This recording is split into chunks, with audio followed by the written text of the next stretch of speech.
स्वागत आहे आजच्या ब्लॉगमध्ये सर्वांचं। मी कविता।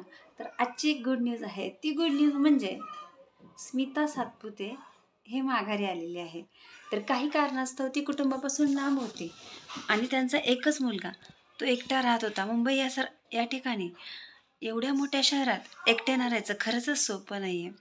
स्मिता ही अशी एक व्यक्ती आहे, एकटीने संघर्ष केलेला आहे आयुष्यामध्ये, खूप मोठा संघर्ष केला, मुलाला मोठं केलं, कामधंदा केला, खूप जास्त त्रास सहन केला।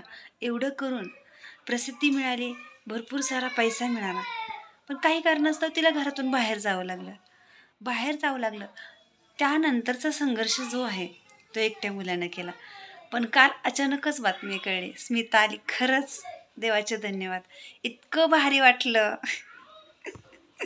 म्हणजे खरंच कुणाला खरं पण नाही वाटतं, इतकं भारी वाटलं, मस्त वाटलं की स्मिता माघारी आलेली आहे, आता पुन्हा एकदा आपल्या कुटुंबात सामील होणार आणि तिच्या मुलाला आईचं प्रेम मिळणार। कारण एक मुलगा आपल्या आईपासून लांब राहणं खरंच सोपं नाही आहे। तो मुलगा पण इतका मोठा नाही आहे की तो सगळं स्वतःचं कामं करू शकेल, जेवण, खाणं पिणं, शाळा, अभ्यास वगैरे वगैरे खूप सारं आहे, ते सगळं करेल।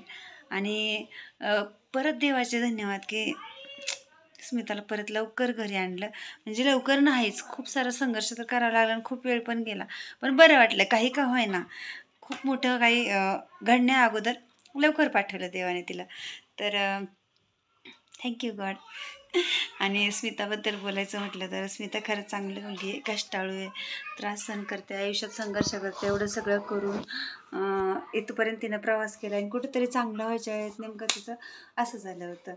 तर मला आनंद झाला, म्हणून हा असं वाटलं की मला ब्लॉग करावा, कारण खूप साऱ्या महिला अशा आहेत की सिंगल मदर आहेत, खूप सारा आयुष्यामध्ये त्रास सहन करतात आणि कुठेतरी चांगल्या लेवलला गेलं की काहीतरी त्यांचं प्रॉब्लेम असतात।